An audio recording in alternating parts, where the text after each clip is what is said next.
gentlemen, boys and girls, children of all ages. Finally! Give it up for Mr. Direct. Woo! Mr. Direct, are you crazy? Woo! I want you to join me. He has his own real talk. Give it up for Mr. Direct.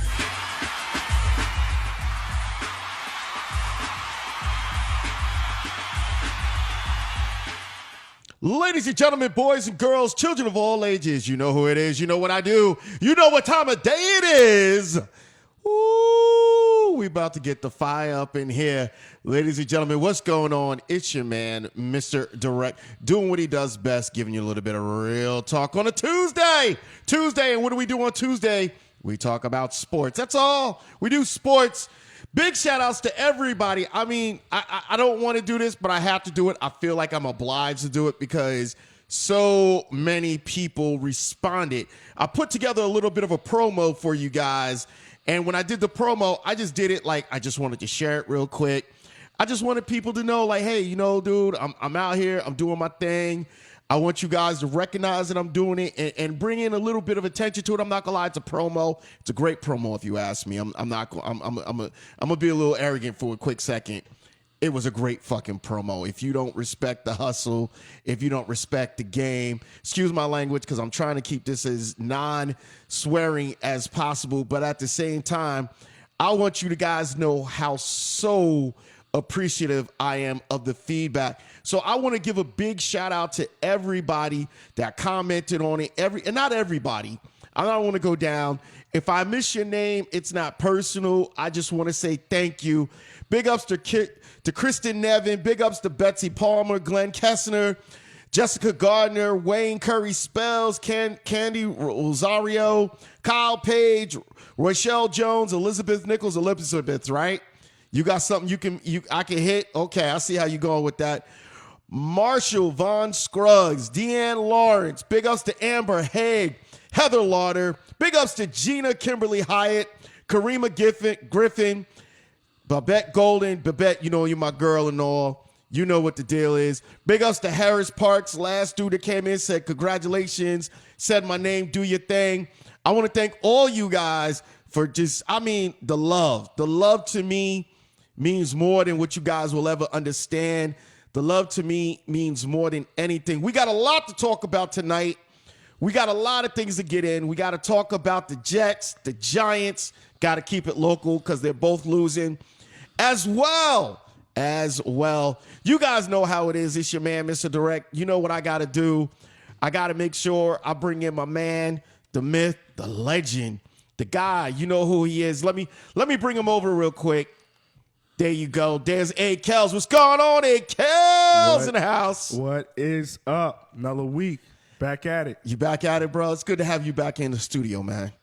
It's great. It's good to be here. It's good to have you in the studio. Normally, I don't let ugly people in, but I decided to let your ass in. Who said I'm ugly? I'm a little scruffy because I'm trying to grow this beard out. But other than that, I ain't ugly. All jokes aside, yo, it's good to have you back in. We did our thing last week, man. I did my thing. I don't know about you. I did my thing. Okay. Listen, yo. That's the name of the game. Real talk. We go at it, right? Yeah. We go at it. We give nothing but love and respect to do what we do best and keep it moving. So I want to thank you for being part of this. I want to thank you for coming back on. Once again, I'm going to be honest. Tell people a little bit about your show on Thursday because I want people to understand about the Akellz thing. I don't think people are really respecting. First, I want to shout out the man that gave me the opportunity, including you. Shout out to you. And shout out to Mr. Finesse. I'm under his label. Big ups to Mr. Finesse, man. Under his label, Real Raw and Relevant. You can check out some of his stuff. But in terms of my show Thursdays, I try to go to the best sport topics there is out there. Funny, and even if it's going to rub people a little bit the wrong way. I had no problem with talking about Kaepernick and what he was, some of these athletes and social issues that's going on out there and their stance on it. So I hope my sports show is diverse. I hope it's entertaining. And I hope it's what people will want to talk about, Now, So. do you say you talk about everything? Is there particular things that you try to stay away Well, from, like, or there's stuff I that ain't you gonna just lie, like? I'm not the biggest hockey fan, but I will have somebody call in and fill in, and then I will feed off of them. I can feed off of hockey off of someone that has knowledge about hockey. I'm not the biggest hockey fan. I'm not going to sit there and lie. But Let me ask you that. No, let me ask you that. And I think that the fact that you said it is great. What do you think it is about hockey that people just can't stand? Like, well, it's a Canadian sport. That's one. It's not it's- Americanized okay. sport. Baseball was originated in America, so I think. Don't quote me on that. Golf, but when we think of American sports, we think of golf. Baseball was actually a form of cricket. Yeah, I mean, I knew that, but I didn't want to get into all that, man. Listen, we know baseball is an Americanized sport. We know golf, football, stuff like that.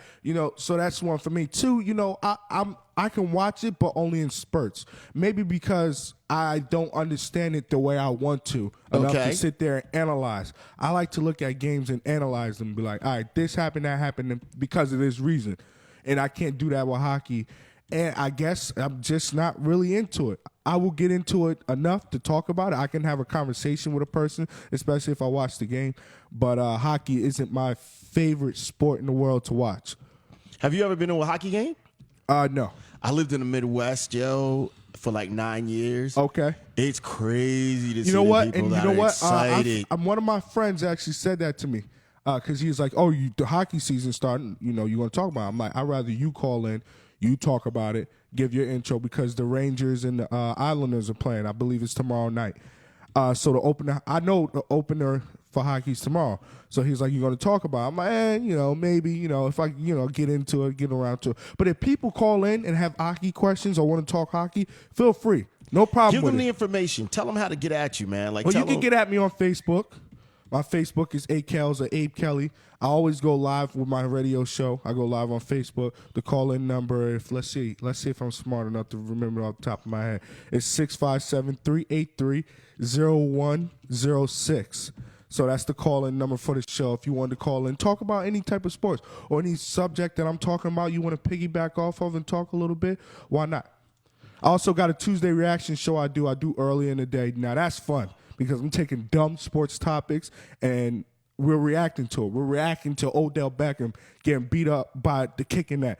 We're reacting to, a football player tripping and falling on the field. Something dumb, That's what that show is about. Something dumb, something more entertaining, something a little bit more fun. And if your team sucked that weekend or if you're a Jets fan, you could call and react. How much they suck. I want y'all to get into that. You clowning the Jets? Yeah, now? I got to get into the Jets. I mean, listen, the Giants. clowning the I'm a Jets? Giants fan. The Giants ain't looking too good either, but they're better than the Jets. Everything beats the Jets. Woo! Getting lit.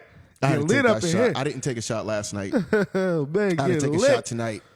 I had to do that. Listen, you guys know the deal. You know how we do. You know which way we get down. Don't be a stranger. Don't know what it is. The guest calling line is 347-205-9571. We're talking about nothing but sports. It's called your man, Mr. Direct. It's Akellz. We're doing nothing but sports tonight. Coming into it, man. Coming in, and I got to be real with you, man. Coming in, we got to talk about it. I mean, listen. Big ups to Mr. Big Papi himself. We got to give a big ups to Big Papi. I mean, let's be honest here. It's Big Papi, right? It's Big Papi. And Big we got to Papi. give Big Papi Well, the he's credit he retired. deserves. If anybody didn't know, if you wasn't paying attention all season in baseball, yesterday was his last game. I was hoping there was another game for him to play today, but last night was his last game. The Red Sox got knocked out of the playoffs. It was a run. Didn't you expect them to actually make it to the World Series? You know what? I did, and I said it last week when I was here. I expected them to get into the World Series. I just felt that off that momentum of them knowing that, one, he's going to retire, that would help. Two, their batting lineup is ridiculous. The first 5 to 6 hitters, are averaging probably about 60 to 70 RBIs. Papi himself had over 100 RBIs. Mookie Betts over 100 RBIs. You know what I'm saying? So guys like that, when you got guys like that in your lineup from 1 to 6, it's hard for them to not score or to not get in scoring position. So how do you think the Indians pulled that off, man? Because listen, I'm not going to sit here and profess like I'm a Right. sports fan and know Right. everything. However, I'm a little astonished that the Indians pulled off a sweep. They didn't even I'm astonished have, too. Like, they didn't even get a piece of it. They It's the pulled year off of the a Indians. sweep. It's the year of Cleveland. They pulled Cleveland- off but they pulled off a sweep. Yeah, brother. Cleveland basketball, shout out, right? They got their champion. Do you Is this really- the year? I mean, listen. I mean, they took it to the Red Sox. Big ups to, And- hold and on, you not had to a- interrupt you. Big ups to Will Staff. Will Staff has a show about how to produce money coming online. Will Staff is a real good guy. I share his stuff all the time when I can and I catch it. Will, big ups. I appreciate you for listening. We're talking sports tonight, Will. Give us a call, 347-205-9571. Bring it in. Let us know what you want to talk about with sports, because you know what we do when we bring it in with real talk. I just had to interrupt you and go there real quick. That's Sorry cool. about that. One of the things I think that played a significant role in this series was home field advantage. The last game of the season, the Indians were able to claim home field advantage. So over the Red Sox. So the Red Sox only got to play one game in front of their home fans, and it was the deciding game. You understand what I'm saying? Okay. I don't think the Indians win 2 games in Fenway Park. Really? No. I really wholeheartedly believe the Red Sox got that done last night. That series was going to be reverse and flip, and was definitely going to be. The Red Sox was definitely going to be able to pull that one out. That's how I feel. I don't know how anybody else who watches the show feel about it. I'm going to tell you this.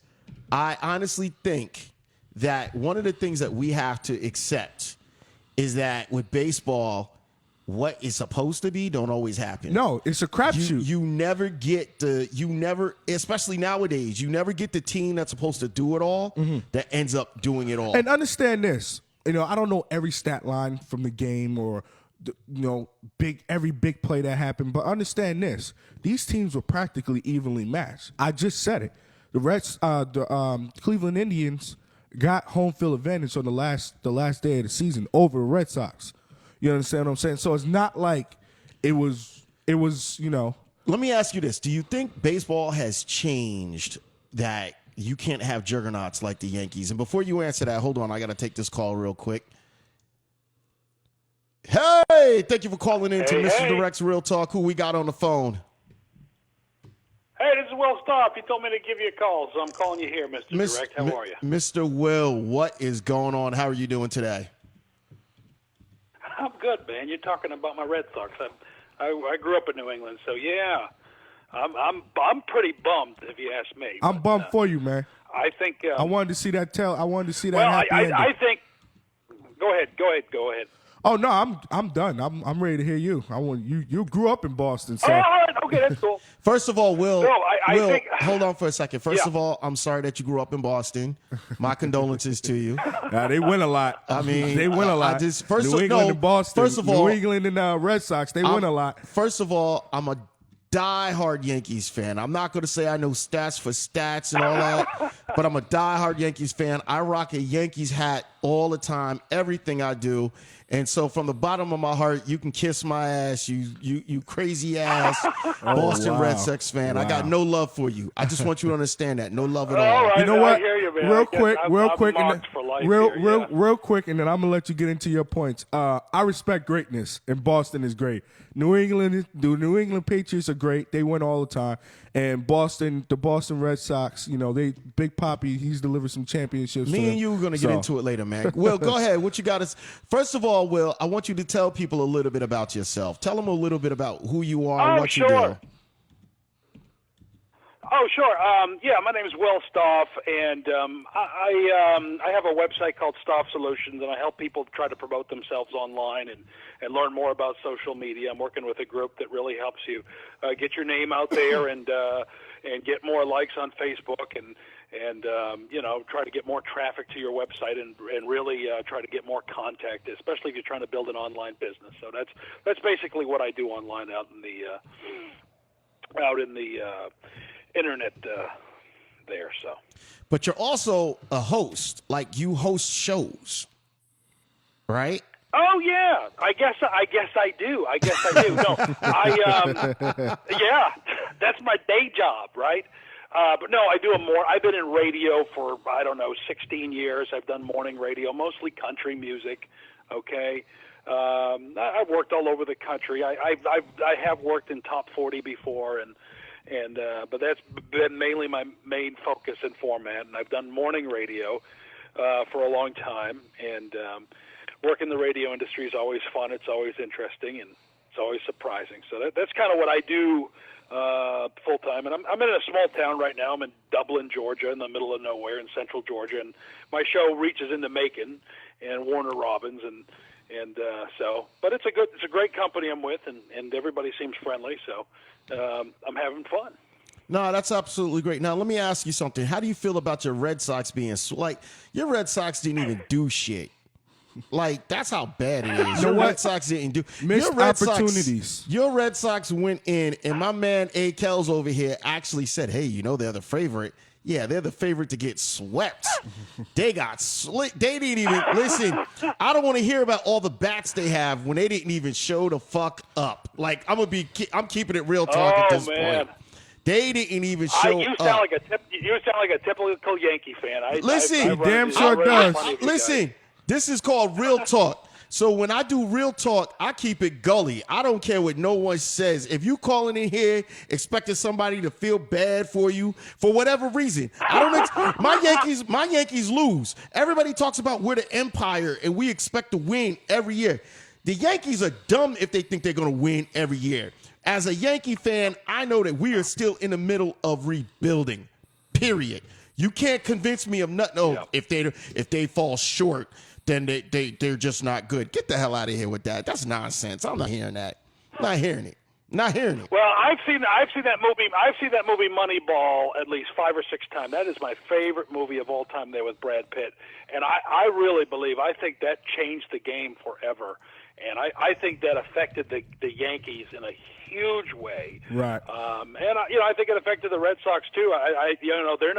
They're not as dominant as they used to be. I'm just being honest about them. Well, and that's my thing. Not to interrupt you, Will, and I do apologize. I keep trying to explain that to people. In today's game, with people understanding, it's hard to maintain that type of presence. It's hard to maintain being a man on top. And when I say that, people are like, what do you mean? You can't always remain on top. It's impossible to remain on top all the time, especially in sports where a lot of people have figured out I can make a lot of money in a small environment. Right, and I was going to say that the TV deals with the packages, the baseball packages, 100%. You got the football packages, the NBA packages, you get to see your favorite player no matter where he is. Exactly. So I was going to say that affected. But baseball does not have a salary cap. So even better. No, but I'm saying baseball is the one sport you can sit there and say that a team can still continuously be dominant. And listen, how do we define dominance? I mean, the Red Sox have made the playoffs in the last 10 years. How many times? Maybe 7. That's dominant to me.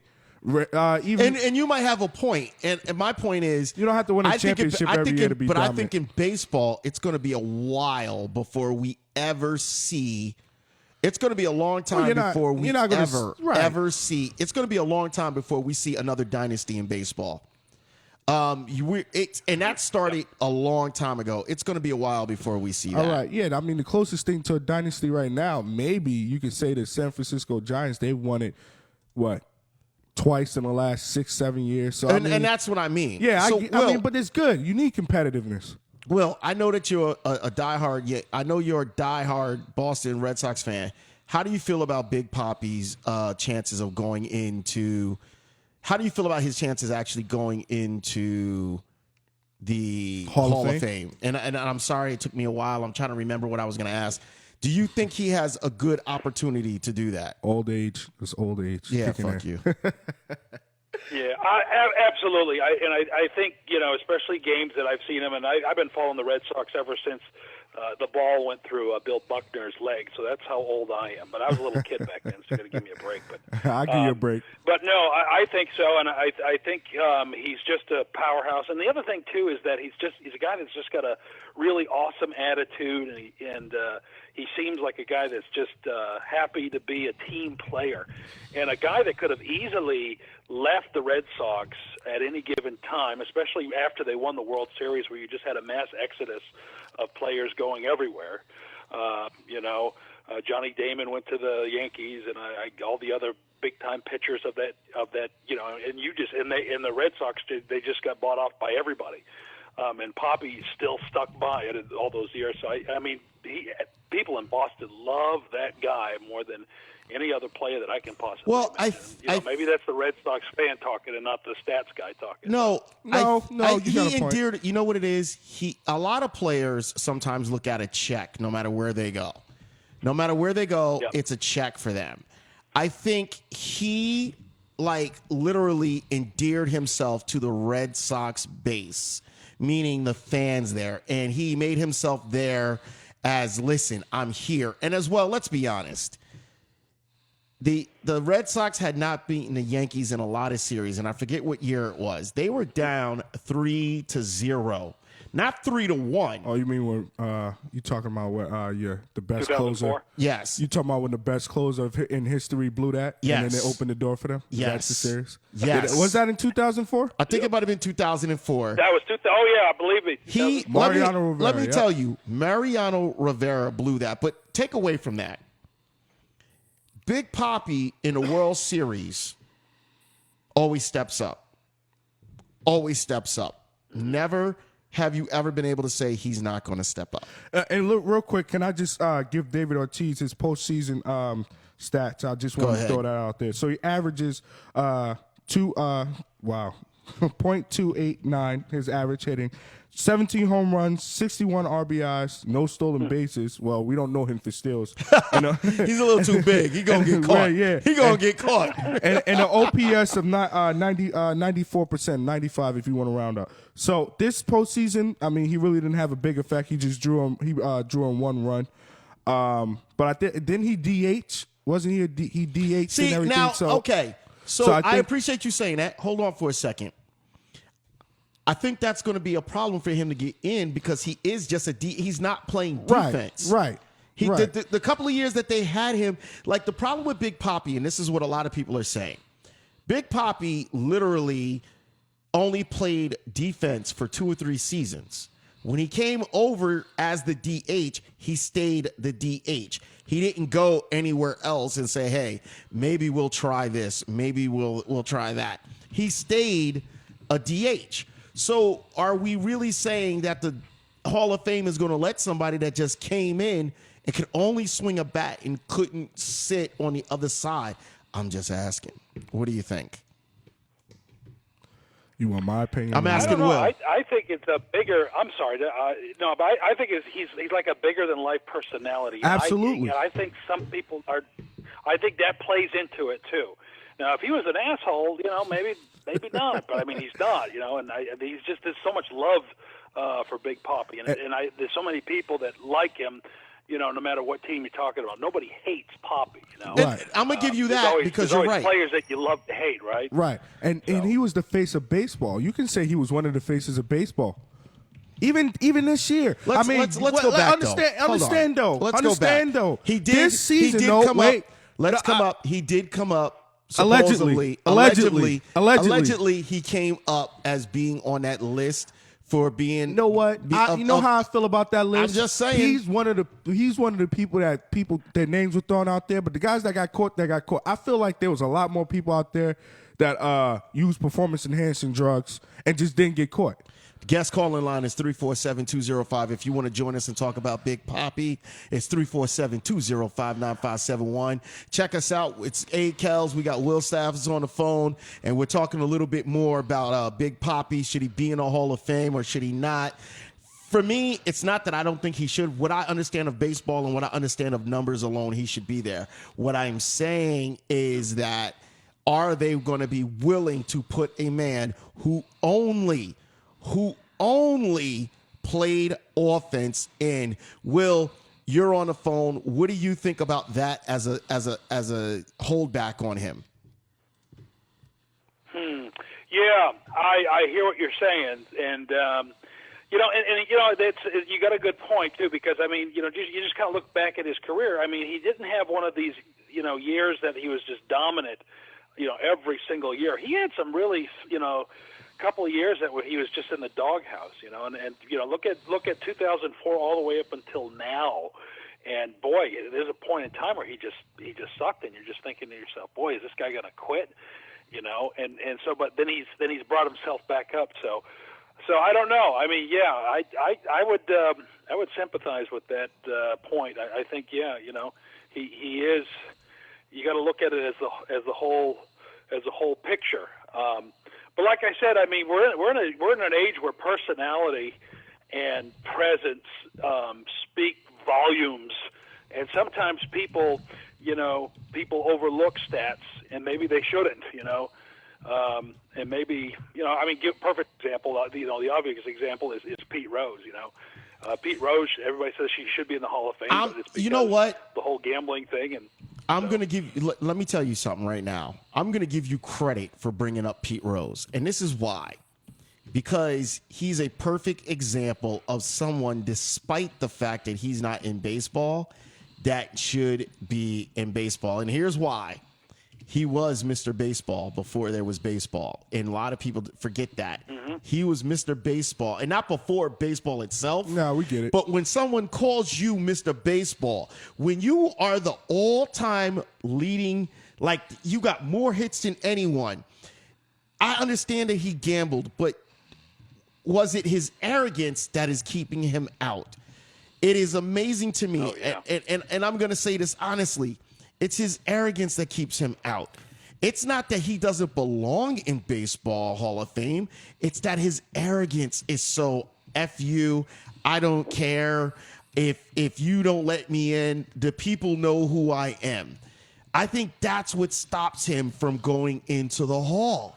And I'm amazed because people think I'm crazy when I say that. And I keep telling people, if you don't show some level of attrition, I might be using the wrong word. It's not attrition. If you don't show some level of humility, show some level of respect and say, hey, I fucked up. And not only did I fuck up, but I need to change my attitude and respect the fact that I offended a lot of not the players, but the fans. But here's the problem. You have people who are in charge who it's about their ego. So it's one person's ego versus another person's ego.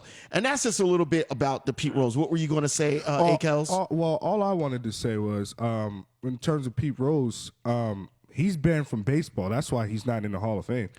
Point blank, period. But he should be back in baseball. If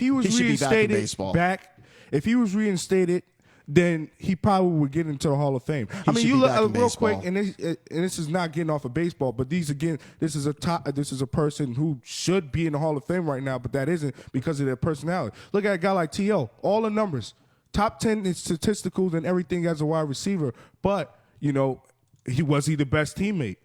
I thought it was your play on the field, but T.O.'s not banned from football, so that's why I have a problem with, you know, T.O. not being in the Hall of Fame. He's a first ballot Hall of Fame. Is he going to get in next year? Probably. Is he going to get in next year? Probably. But my problem, I've always felt like this about Pete Rose is that he's banned from baseball.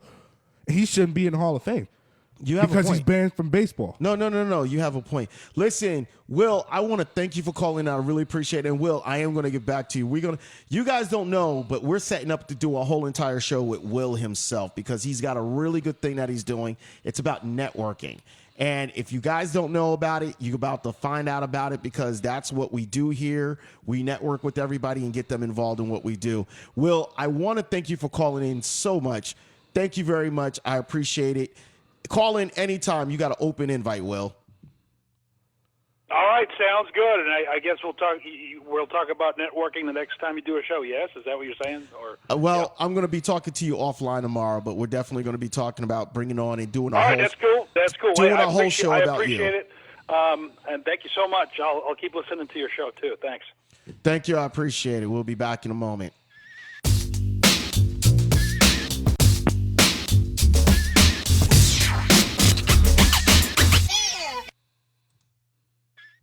We're back. We're doing what we do best, giving you a little bit of real talk, enjoying ourselves, and just making sure. I want to big ups to Will for calling in. It's your man, Mr. Direct, Akellz. We are here doing what we do best, giving you a little bit of real talk. We had a little thing about Big Papi. Now, what we want to do real quick, and we have to do this Hold on. real quick. Can I get baseball update? Well, hold on. Oh, you want to go into baseball? No. Just an update. I just want to, go ahead. Go into baseball just so updates. we paying attention out here. I just want people to know. All right, listen, dog. You're doing your thing. Go ahead. Paying attention. That's all. I just want to know. I just want people to know. They probably already know. But wow. San Francisco Giants are up into the sixth inning, 5-2. Now, the San Francisco Giants coming into this game in deciding games are 10-0. They stomped my Mets last week, and it's looking like they're going to stomp the Cubs tonight if the Cubs don't get it together. So I just wanted to say that. And then the Dodgers came back. The national news were down, and then they came back, tied the game. Then the Dodgers late got it done. Chase Utley, I believe, hit a home run. Yes, he did. Game winning hit. Excuse me. So just wanted to throw that out there before we move on to the next topic. Yo, you know what? Thank you, because you know me, my black ass would have been like, yo, next. Just move it out. Like, I don't want to hear that shit. Leave me alone, yo. I don't want to hear it. Next, we gotta talk about the NFL. We gotta talk about the NFL. The NFL right? is smoking. Is it? It's smoking hot. Is it smoking? It's smoking hot, baby. Oh, I'm a little disappointed this year, yo. I ain't even gonna lie. Why? Why are you so disappointed? Because my Jets suck, yo. Listen, why are you not surprised? My Jets suck.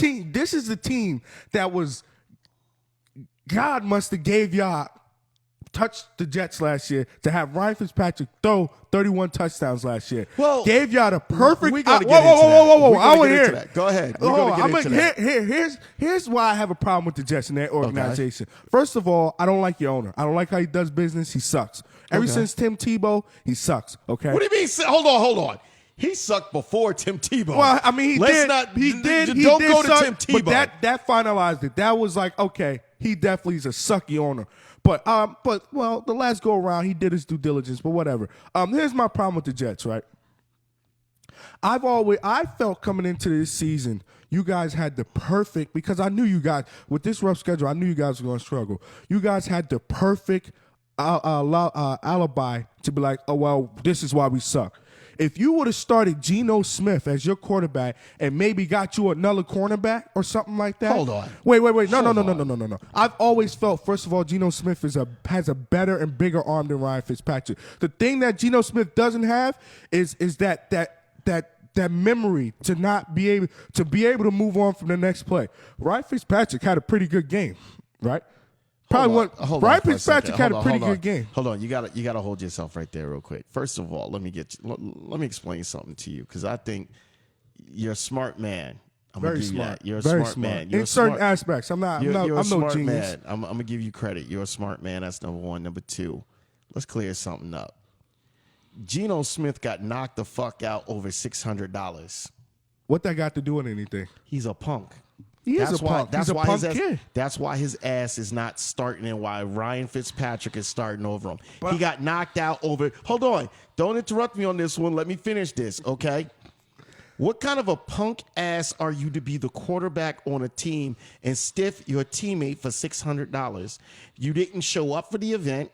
He gave you a plane ride, and he forgave you about not showing up for the kids. He was asking for the reimbursement for the ticket for the plane ride, which I don't care how much money you have. You're the leader of a team. That's why he's not starting. Granted, buddy, what's his name? The old coach. Rex took that dude after he knocked him the hell out, took that guy up. It was like, oh, you suspended from the Jets? We'll take you, no problem. But understand what I'm saying. If you can't lead in a locker room as a quarterback, you don't belong anywhere. Hey, listen, I can't dispute that at all. So Ryan Fitzpatrick comes in, and he comes in as a leader, meaning I lead. Now, he had one hell of a game last year. However, he held out for a huge contract because he wanted, hey, you're a starting quarterback in the league. You're a starting quarterback in the league, average starting quarterback. This is what I get according to the numbers that I put up. I can't hate on him for pimping the system. You know what he is? He's the Joe Johnson of the NFL. Remember Joe Johnson in NBA? Joe Johnson pimped the shit. I wouldn't go that far. I wouldn't go that far because Joe Joe Johnson made a lot of money. Joe you know who else made a Johnson lot of pimped the money? shit out of it. Andrew Bynum made a lot of money. Made a There's lot a of money. lot of guys out there that made a lot of money that definitely and didn't they did not it. deserve it. So I can't be mad at Ryan Fitzpatrick for holding out. However, as a they starter, should have bought another quarter. They should have brought another quarterback in. And when they brought that quarterback in, they should have said, listen, you're starting, and told Fitzpatrick, go fuck yourself. I don't care. Bring in a second stringer. Bring in a third stringer and tell him we're going to move on without you. But to give this man this money because he had one good season with good numbers, you gave him all that money? The hell out of here. I'm done with that. Understand. Well, first of all, the market dictates $12 million ain't nothing for a quarterback. Let's understand that. So he actually got stiffed. No. No. He's a starting quarterback in the NFL. He came into the season as the starting quarterback for the New York Jets. The market dictates he got stiffed. $12 million is nothing for a quarterback. That is more than a bargain for a quarterback. Brock Osweiler is making $17 to $18 million, and he stinks. But he pimped the shit out of that again. Another one. Another one. Well, he's young, but you got to understand, Ryan Fitzpatrick is up there in age. Brock Osweiler's young. He can develop. We know what we're getting out of Ryan Fitzpatrick. That's why I never understood. Listen, Brandon Marshall and the offense wanted Ryan Fitzpatrick. Okay. That's why they signed him to that. I was comfortable as a Jets watcher because I will watch the Jets. I don't root for the Jets. Local team, I hope right? they lose every week. They're a local team? Yeah, they're a local team. And, but I'm just saying. I felt they had the perfect opportunity that if they started off bad, well, Geno Smith sucks. Ryan Fitzpatrick didn't come back. They had the perfect alibi to get out of this mess. And blame it on Geno because everybody's going to do that anyway. Now, guess what? You're at full strength. Now, granted, you had some injuries. What team doesn't? Eric Decker hurt. We don't know when he's coming back, but you still got a stud in Brandon Marshall, right? You still got Matt Forte. You got Quincy Enunwa that's coming up on the rise. And everybody was raving about these young Jets wide receivers. Where are they now? The wide receivers ain't shit. Where are they now? Hold on. The wide receivers ain't shit if you don't have a quarterback that's halfway decent enough. Let's talk about this. The Jets lost 31-13 to Pittsburgh. Now, you can't be mad at them losing to the Pittsburgh Steelers. I got to stop doing this whole Donald Trump, hand gesture shit. Oh, my God. No, I've noticed because I was practicing it because at one time I wanted to imitate him, practice imitating him. So I do a lot of this now. I got to stop doing this. Stop. I've noticed with the Jets, there's a lot of things going on. First of all, the head coach's head is going to roll if they're undefeated, if they continue at the path they're going. He ain't coming back next year if they lose. No. Listen, you off the strength Todd Bowles. I know his name. Off the strength of his 10-6 season. No, I'm not saying you didn't know it. I'm just saying in general. No. Off the strength of his 10-6 season, him and McCagnon is going to get another chance to get it right. They'll get another but season? You got to understand, the Jets are in the same position that they were in this year. Because even if Ryan Fitzpatrick had a good season again, right? You drafted a quarterback in the second round. Christian Hackenberg. Okay. You drafted Bryce Petty in the 4th round last year. You have Geno Smith. These are young quarterbacks you have on your roster. So were you going to pay Fitzpatrick when you have 3 young quarterbacks on your roster? Now Geno, this is his last year's his contract, so of course they probably was going to let him go. But you got 2 young quarterbacks behind him. Okay. Were you going to give him another contract, or was it going to be another holdout? All angles I looked at, I never agreed with bringing back Ryan Fitzpatrick. I've always felt stick with Geno and see what you got with him, because if you stick with Geno, you can see. Can't go. No. Okay, hold on. But you're not going nowhere with Ryan Fitzpatrick. Okay, you're not winning a Super Bowl with Ryan Fitzpatrick. Listen, so what's the point? That's a moot point. That's a moot point because I agree with you. You're not going to go anywhere with Ryan Fitzpatrick. However. Let's be honest with it. You ain't going anywhere with Geno Smith. But we knew that. Everybody hyped this Jets team up to be, we have Ryan Fitzpatrick, we're at full string. We're going to make noise. With Geno, there was kind of maybe not. You had the perfect excuse. You had it. And you blew it. Okay. You paid Ryan Fitzpatrick. You could have saved that money and got you another cornerback because Darrelle Revis isn't what he is. This defense had to be Denver-like for the Jets to be productive with or without Ryan Fitzpatrick anyway. And they're not. Their back end sucks. Their back end sucks. Okay? Ben Roethlisberger torched the Jets back end. Now, granted, they're one of the top offensive teams and they have numerous amount of weapons. But I bet you Denver would have given a better run for their money, and it's just defense was supposed to be. No. Understand? Understand what I'm saying though. In terms of defense, because this defense needed to be special in my eyes. Ryan Fitzpatrick could not to make the playoffs. That's how I felt. So Denver would have given a better run. Minnesota would have played better against the Steelers on Sunday. You understand? So this defense is not as good as we think they are or were. Can I get into my Giants? What that? Can I get into my Giants now? You know what? I messed up. My bad. Nah, it's cool. Bad. NFC East, it's all good. It is. You want to talk about the Giants? Yeah, right? Real quick. Let's I mean, just the Giants. It's just that offensive line is terrible. Just so you know, this is why I don't like Eli. This is why I don't like Eli. This is why a lot of people don't like Eli. Eli Manning is the ultimate magician. No, he's a teaser. No, he's a magician. He'll appear and disappears at the drop of a dime. He's a two-time Super Bowl champion. But when he plays well. You're like, how the hell did he pull that shit off? Yeah. He plays like the champion caliber he is. But then on the other side of it, he plays like a complete jack. He plays on the level of Geno Smith.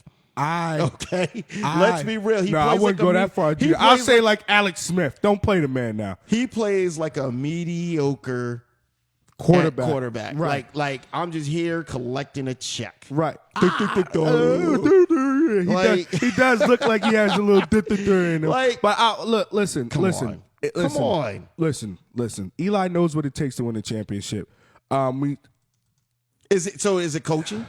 Can we say it's coaching that's causing it? You know what? I was never in favor of the offensive coordinator that we have now being promoted. Ben McAdoo still has some of the offensive. Wow, I lost my train of thought. I didn't lose my train of thought. I lost the word. He still has some duties on the offense. Okay. But their quarterback's coach, Tom Sullivan, I want to say is his name. Don't quote me on that. He handles Eli, and this offense, there's no rhythm to it. There's no reason why you should have an Odell Beckham, which is a top 3 wide receiver in the NFL, a Victor Cruz, who you could say is a pretty decent slot receiver, and a young emerging star in Shepard, and not move the ball effectively, not have any rhythm. Okay, now, granted, I will say this: I don't blame it all on Eli. Because Eli is rushing, he's not comfortable in the pocket, and it's not because he can't be. It's just because his offensive line is very, very suspect. I'm gonna give you that. We got to move forward just a little bit. Of course. Giants, by the way, lost to Green Bay, 23-16. Odell was good, but the Giants still lost. So, do we really care that Odell was good? Listen, AC Phelps. The problem is with the What's the problem is with the Jacksonville Jaguars? What do you guys think? What do you guys think is the problem with the Jacksonville Jaguars? It was 2. It's AC Phelps. And Brandon McQueen said, let's go Jays. Big ups to Brandon McQueen. I guess you are a Toronto Blue Jays fan. Let's go Jays. AC Phelps, I guess you're in Florida. Big ups. We appreciate the fact that we're reaching out to Florida. We made it out to Florida, bro. I can talk about the Jacksonville Jaguars. What do you know? Like, listen, I ain't going to lie to you. Is Blake Bortles? Blake Bortles, yes. Blake Bortles. I was told that he's a real decent quarterback. Yeah, he regressed this year. Did he? And I did notice that. I don't know much, but I noticed he's not putting up numbers. I just feel it's time for that coach, Gus Bradley, to go. He just needs to go. He's had his time, and the team is not responding to. He's gotten a young team. A lot of these players that are on the roster are his players that he picked. So they're not responding to him in a winning way. Understand this. They might be playing hard for him, okay, but they're not responding to him in a winning way, in a winning fashion. You understand what I'm saying? They haven't taken that next level. And to me, when a young quarterback has a productive season as Blake Bortles did, I wanted to draft him on my fantasy team, and I was pretty upset that I didn't. So when he regresses, that tells 100%. Me that's coaching. Maybe 100%. He's pressing a little bit, but that's coaching. Allen Robinson is one of the top 10 wide receivers in the game. You can't get him the ball? They have a pretty decent other wide receiver in Allen Hurns. You can't get him the ball. Listen, bro, you make an excellent. TJ Yeldon, you can't get him the ball. Running back. I'm just saying, coach MisterDirect needs to be fired. Fire the coach if they lose another game. Big ups to Kristen. Big ups to Kristen. Appreciate you watching the show. Big ups to AC Phelps. Big ups to Brandon McQueen. Appreciate you guys. Guest calling line 347-205-9571. Call in. You guys got to call in real quick. You got to give us a just give us a little bit. I like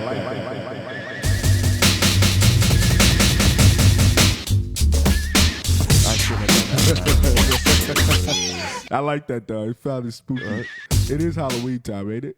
It's about that time. Just a little bit. Yeah, it sounded spooky. Just a little bit. I mean, we're still in the NFL. We got to talk about the NFL. Listen, the NFL. This is what happens when you're the only man running the board. I make mistakes. I don't care.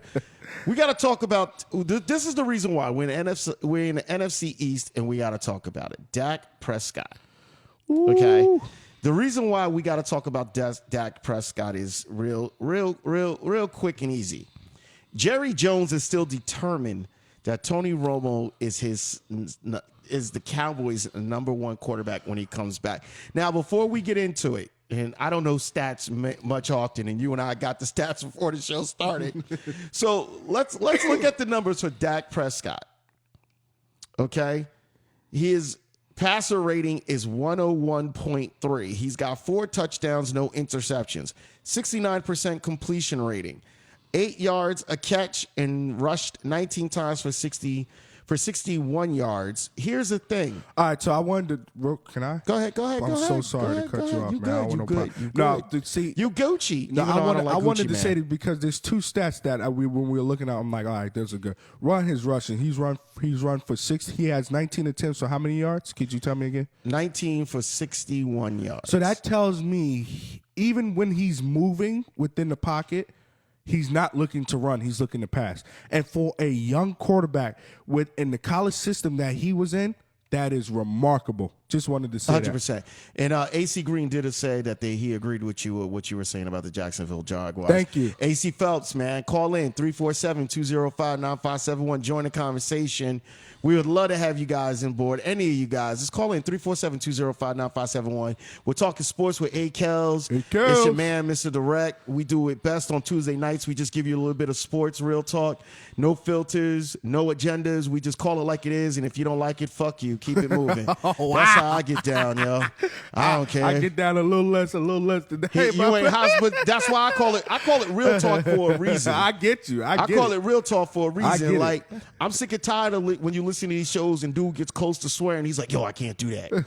Yo, I can't do that. I get it. FCC ratings. You can't do that. When you got your boss in your ear, I don't have FCC ratings. If you watching the show and you're like, man, I would love to have MisterDirect on my show, but he said fuck. You know how many shows I've done and I've never used the word fuck? I'm versatile, motherfuckers. I go either way. I don't care. Listen, it's called funky. I keep it real talk all the time. Real people, real conversation, always real talk no matter what we talking about. All right, so let's get into them Cowboys, Talking about them Cowboys. Now, here's the issue I have. You got a young man who is giving you victories, okay? He's holding his own, which he didn't even expect to be in the starting lineup this season. But because you got a quarterback who's prone for injury consistently. Look, let me back up. Every time somebody talks about Tony Romo, he hurts something on him. Collarbone, rib cage, thigh bone, leg bone, knee bone, neck bone. If it's a bone, the motherfucker done broke it 8 times. Every time. And what does Jerry Jones say? That's my guy. Now I get it. The pride inside of him says, you know what? I can't lose. I got to prove I can win with him. But that's why Jerry Jones needs to go. We talked about it before. Jerry Jones needs to go as a GM. He's never going to go because guess what? Because he owns the team. He has the money. No, he owns the team. Money. No, he owns the team. That's why I'm saying he has the money. Like you just did, go fuck yourself. He can tell you that with $10 million in his hand. And I get that. You know what I'm saying? Listen, I get that. I'm not worried about that. My problem is is that Jerry Jones is the detriment. And I'm not a Cowboys fan. I want you to understand, there's nothing inside of me that even says I want to root for the Cowboys. What I'm saying is that the Cowboys would be so much better if they actually had a general manager that was halfway decent. And because Jerry Jones, envious of Jimmy Johnson, envious of Bill Parcells, envious of Barry Switzer, all these guys that came in and did a job without him. I don't know about Barry Switzer. Well, Barry Switzer took over Jimmy Jones. I could have won with that team. Yeah, you could have. I could have won with that team, and I don't even understand. I don't think football you at the could same have. I think level. you would. I think you would have dropped the ball in the Super Bowl. I would have won. You would have got to the Super Bowl though. You would have coached them to the Super Bowl. Because I would have been like, yo, what the hell that motherfucker did last year? Y'all do that shit this year. I don't want to coach for shit. Y'all do that same shit this year. Oh, you coach, he's hurt. I don't give a fuck. Y'all figure out what happens. Fix this shit. That's all I need to know. I'm trying to get a ring. I'm just trying to get a ring. No, but seriously though, what could possibly be in this man's head that he constantly interferes? Constantly interfere. There's got to come a point in your mind where you got to say, you know what, I need to back off. Now understand this, right? Jerry Jones, you have to understand, Jerry Jones is a businessman, right? And he knows business because he wouldn't be in the position that he is in now. Okay, so he's a businessman. So who knows about Dak Prescott besides maybe the NFC East and Dallas? Tony Romo's a household name. You got to keep his name out there. 100%. He's going to sell tickets. He's going to spark controversy. This is what Jerry Jones wants. This is what he needs to keep he feel like this is what he needs to keep his team relevant. You think? No. It's proven fact because when the last time the Cowboys won a Super Bowl? The Cowboys ain't, man. I think it was Barry Switzerland, right? Your boy, Barry right? Switzer, Barry right, Switzer. Barry Switzer. So you call him Switzerland. That's Switzerland, Switzerland, whatever. It's whatever. Swiss something. It's Swiss something. No, I knew his name. I just felt like he It's a fell Swiss into something. a ring. It's I Swiss didn't something. pronounce his name right because he fell into a ring. I don't think he anybody could have coached that team. We just said that. But I'm just saying the Cowboys haven't won a Super Bowl in so long, and I know it's eating Jerry Jones inside. He's come on record and said, "Hey guys, I don't have a lot of time. I'm getting older." So Do we really care? Do we really care? I mean, he thinks so. And obviously we care if we're talking about it. I mean, this is what he wants. Even us. He wants people to talk about it. Tony Romo, like I said, is a household name. And understand this, from a football standpoint, because that's from the marketing standpoint, in my eyes, how I feel. But from a football standpoint, Tony Romo in the playoffs, you don't know what kind of Dak Prescott you're going to get in the playoffs. Okay. Jerry Jones believes a fully healthy Tony Romo can get the Dallas Cowboys into the playoffs. But he gets hurt. Right, understand that. If you graze him. I understand what you're saying. If you graze him, he's hurt. I understand what you're saying. He feels like a healthy Tony Romo, and the key word is healthy, can get them into the playoffs anyway. Right? You're killing so with Tony Romo's experience, maybe he can get to that next level of a Super Bowl. Super Bowl. Now I will say if you don't have an offensive line that can guard him, if you don't have a quarterback who is smart enough not to take the extra hit, he takes the extra hit. Understand this. Dak Prescott is having success because of that offensive line. It starts It's because he moves. Right. He doesn't sit there and try to take the hit. Tony Romo moves, but it's just the way that he knows. Dak Prescott knows is smart enough. Okay, I got to get down here. Tony Romo is like Big Ben. He wants the home run hitter every other play, and he's going to stand in the pocket and try to make that play happen. And that's what makes him great, but that's also was part of the problem. This is why his body's getting banged up. He's 37. He has to be smarter. He has to be smart enough to know he has to get the ball out of his hands. But back to Dak Prescott and that offensive line. It starts and ends with Ezekiel Elliott for those guys. This is why they're 4-1, because first of all, Dak Prescott can run the ball too. He doesn't have big-time running numbers, but just the threat of him being able to run the ball to utilize his legs is a I'll threat. give you that. And the offensive line, did you see the whole Sunday that offensive line created for Ezekiel Elliott? 100%. But this is the formula. With that same offensive line, Tony Romo is going to end up getting hurt. But then you got to look at who's the problem. Is it Tony Romo or is it the offensive line? And I'm telling you right now, the holes they've created for Ezekiel Elliott, and I don't see Dak Prescott on the injury report, is Tony Romo. He needs to know he can't make every play. He needs to throw the ball away, get out, go to your check down. I agree with you. You know what I'm saying? He's 37 years old. But you preach it to the choir. Now, in terms of him starting, I don't agree with. I'm not one believer to believe you should mess up any type of chemistry. I don't believe this Dallas team is talented enough to beat the likes of a Denver, Minnesota, New England, Pittsburgh. Anyway, I feel right now Tony Romo should call his season to quits. Knows coming into next training camp, it's going to be war for this quarterback position, and I'm going to show everybody I'm still the quarterback that I was a couple years ago. That's what I think he needs to do. And for the Cowboys, listen, for him. I hear you 100%. Ride the Dak Prescott wave. That's what I'm saying. No, listen, I hear you 100%. We gotta do what we gotta do.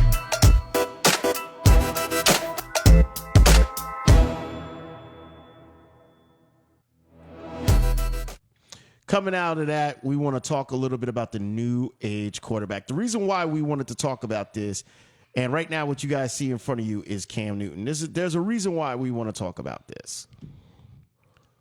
I think the new age quarterback is changing the game, and the NFL is not ready for it. I don't think the NFL is ready for the new age quarterback. Your opinion. I talked about it years ago with a friend of mine, a lady friend of mine. We were talking about how Randall Cunningham was ahead of his time.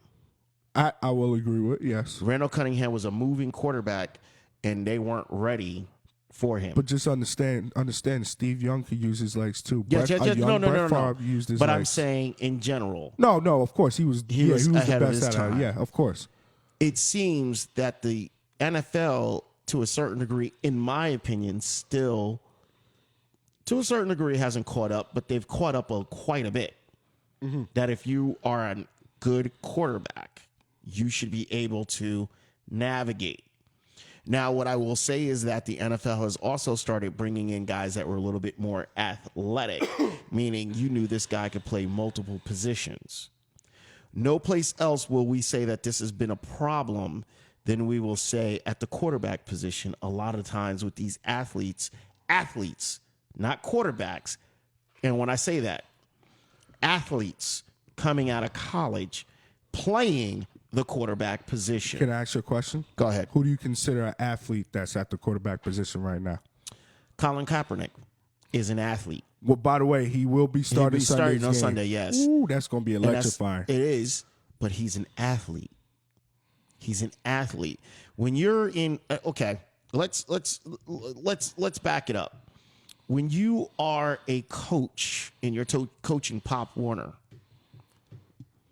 Oh, you're bringing it way back. We're gonna talk because my dad coached football. Okay. So I don't ever profess to be a football master, but I profess to be to have a thorough understanding, at least at the basic level of it. Okay. When you have a semi-decent arm and you got legs, you're a double threat. Where are you the most dangerous in Pop Warner? Quarterback. Yeah. Right? Yeah. So now you work up from Pop Warner, you work into middle school.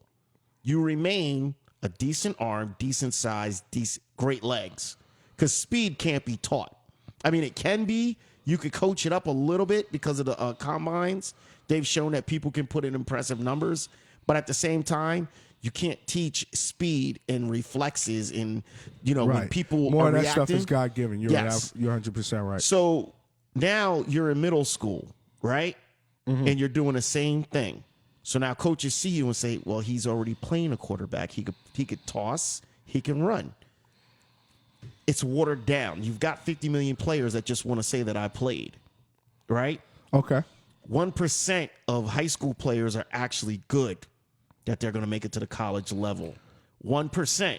That means no matter where you're playing, if you are playing in a decent group or a decent area where the talent is high and you're a standout, you're great. Mm-hmm. You're not subpar. So now you get drafted into college. Mm-hmm. You're still a double threat. You can run Now these dudes got you lifting weights. Now they're juicing you. They're not juicing you up with stuff. No, we get it. But they fixing you up and they saying, listen. Right, they teaching you everything. You're learning new workouts. Because these guys are coming into it as young men, and their bodies are still developing. Exactly. And they're taking So full now advantage they're of that. saying, dude, we do it everything we can, and he's still a dual threat. Mm-hmm. But you're in college. But still have, hold on. Okay, go. You still have classes you got to worry about. Girlfriend that's pissed off because you becoming a superstar and all the bitches throwing fucking pussy at you left and right. Going to parties, getting drunk. You big man on campus, whatever. People throwing money at you. People doing everything. You still a kid. Mm-hmm. It's still a kid's game in your mind. Even though it's men playing, you're still a kid playing, right? Mm-hmm. Now, you make it to the NFL as a dual threat. Cam Newton, Kaepernick, Russell Wilson. All these guys have now made it to the big time. All these guys have now said, I'm here. I'm about to do what I do best, and I'm going to make it happen. Because now it's time for me to step up. It's time for me to make this happen like I always knew it could happen. You're in the NFL. Now, you got guys that are, I'm one play away from ending it. I'm here to eat you alive. My kids don't eat if I don't kill you. They're not literally, but figuratively. Right. My kids don't eat if I don't kill you. My wife wants a $10 million ring. I need that bonus for that extra tackle. Mm-hmm. My wife wants a Benz. I need that bonus. I want a Benz. Right? We all want Benzes. But do you understand what I'm saying? The stakes change. Right.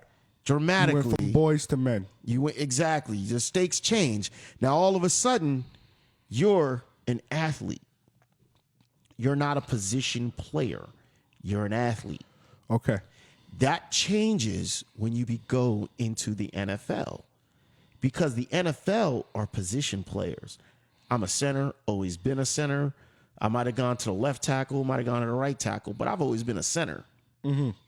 If I'm demoted to, let's say I'm demoted to second string and the left tackle goes down, I can go in for the left tackle. I basically know where I'm at. Mm-hmm. It's not a problem, right? Some cases, not all. In most cases, let's say 85% of the time, you should be able to transition there. Can I be honest? I would say about 60. Okay, 60, but it's still better than not.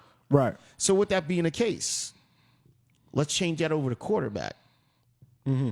Now you go into the NFL, and here you are. You're like, yeah, I'm an athlete.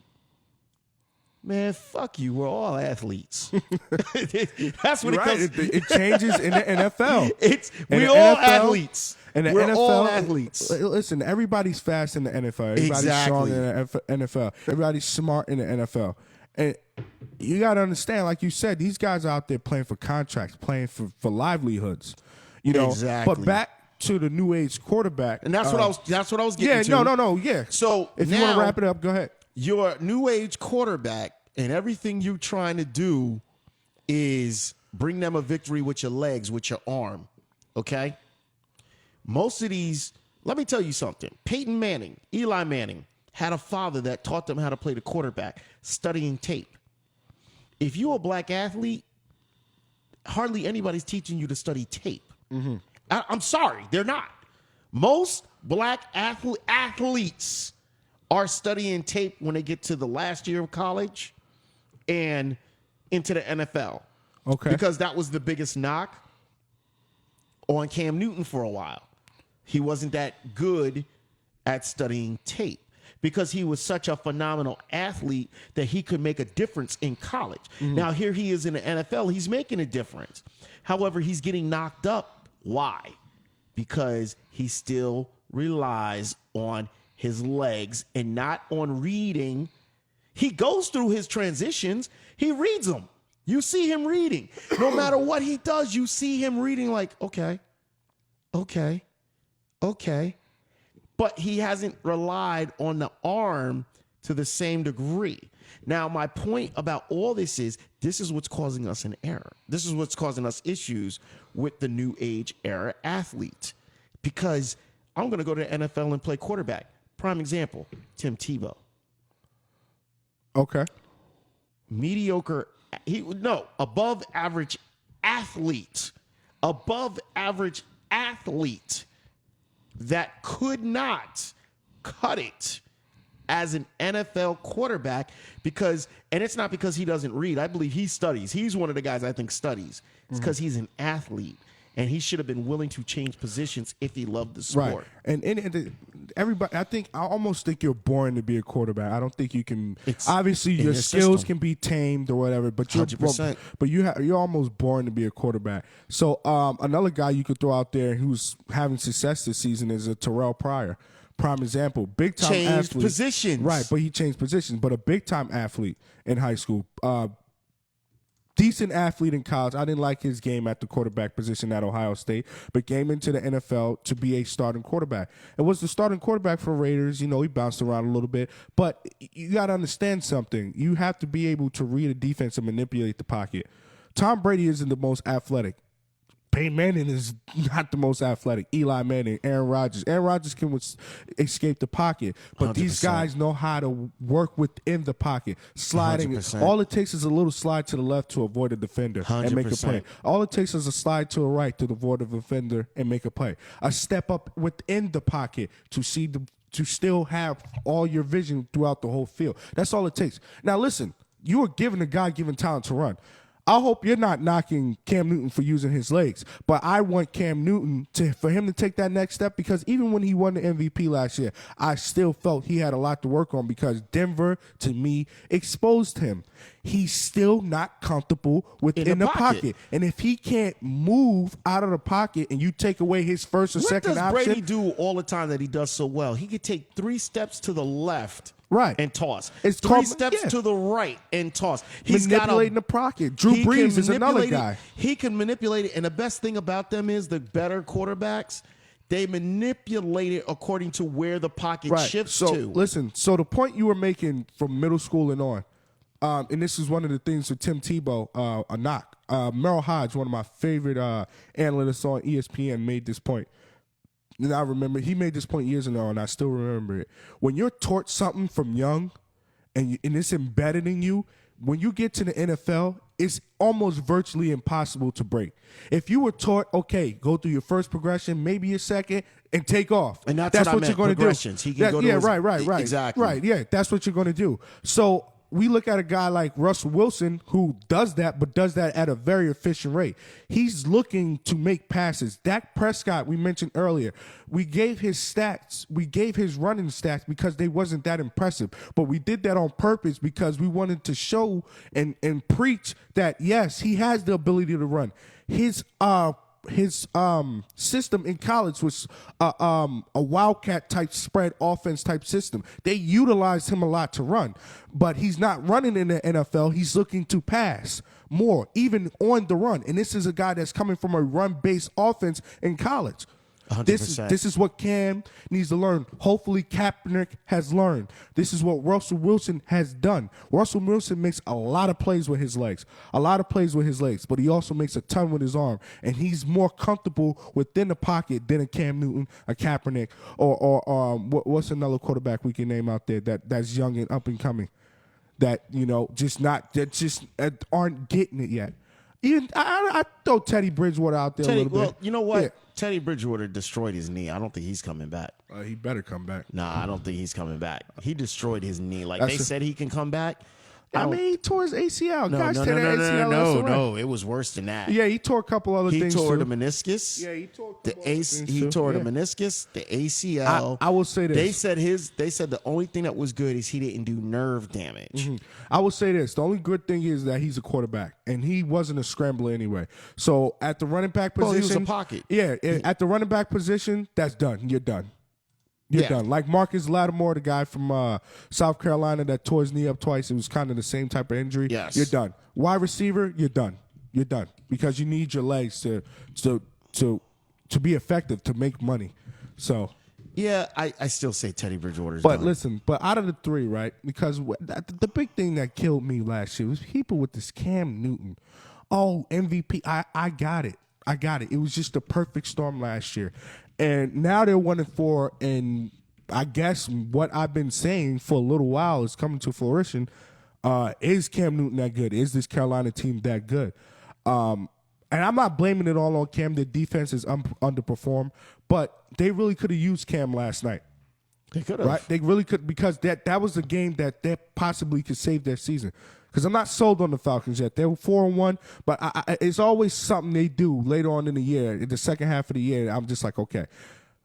That game, they could have used Cam Newton. If he wasn't such a bonehead trying to walk into the end zone, when, like you said, you got men out there trying to feed their kids, and you dare to walk into the end zone on a touchdown, and you're the league MVP, you think you're not going to get targeted? If you walk into the end zone, he deserved what he got. You deserved everything that you got and then some. But that's what I'm saying. Russell Wilson wouldn't do that. You deserve to get smacked the fuck up. Russell Wilson wouldn't do that. Russell Wilson wouldn't do that. Russell Wilson is smart enough to get in there quickly as possible. Cam Newton, yes, he is the league MVP. We get it. Yes, he has a lot of talent and still has more potential. He still can get better. He still can take his game to another level. But we've seen regression because, one, that defense is not getting as many turnovers. 100%. Right. That defense led the league in turnovers last year. So he's not getting easy fields. He's not getting short fields. Okay, so he's having to start the ball maybe at the 20. He's having to drive. He's a big play guy. He has a big arm. He wants to show it off. Oh, you know what? Another guy I was thinking of, RG3. Can't believe I forgot him. Oh, we're done. Listen, we're going to end it on RG3 because I don't even want to get into that shit bag. Listen, it's your man, Mr. Direct, along with Akellz. Akellz, I want to thank you. You know it's going to be the same time, same station next week, right? I hope so. Yeah, we're going to be doing more sports. You guys know who it is. It's your man, Mr. Direct, doing what we do best, giving you a little bit of real talk. Listen, always remember, real people, real conversation, always real talk, no matter what we do. Most of all, just have some fun, motherfuckers. Enjoy life. It's not that serious. Yes, I got the hiccups because I've been drinking. I don't give a damn. Till the next time, my people. Later.